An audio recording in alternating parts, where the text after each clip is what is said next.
Asked my brother if I could borrow his old car for one day, but he called me broke in front of his friends. So I showed up in a brand new one. When my brother Julian and I turned 16, our parents bought us gifts based on what we needed. Julian received an SUV because he had just started college and needed transportation. I received a high-end laptop because I had always been obsessed with programming and technology. Some people thought our parents were playing favorites, but they weren't.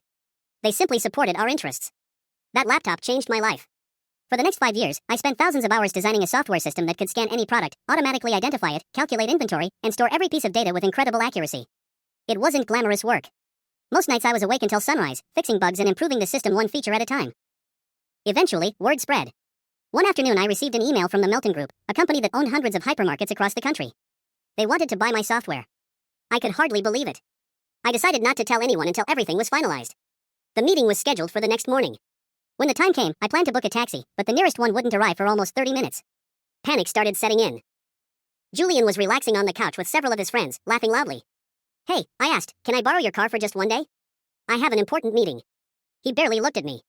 "We're using it." "Then, could you at least drop me off? I'm already running late." He rolled his eyes before saying loudly enough for everyone to hear. "Not my fault you're broke boy." The room exploded with laughter. His friends repeated it. "Broke boy." I stood there for a second, feeling my face burn with embarrassment. I wanted to argue. Instead, I pulled out my phone and called a friend. Thankfully, he arrived within minutes and drove me to the meeting. I made it just in time.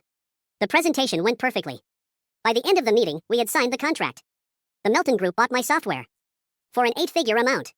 Walking out of that building felt unreal. Instead of going straight home, I made one stop. The Porsche dealership.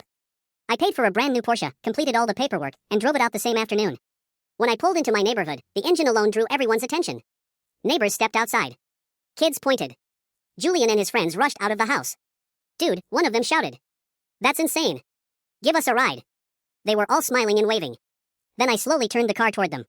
The smiles disappeared the moment they saw who was behind the wheel. Julian's jaw literally dropped. I parked, stepped out, locked the car, and smiled. "Nice car, isn't it?" I said. "I bought it today." No one laughed this time. I walked toward the front door before turning around one last time. "Oh, and thanks." Julian frowned. "For what?" "For reminding me that I was broke." I looked at the Porsche behind me. Turns out that was only temporary. The silence that followed was louder than any argument. From that day on, Julian never called anyone broke again. Because sometimes the best response isn't revenge. It's success that speaks for itself.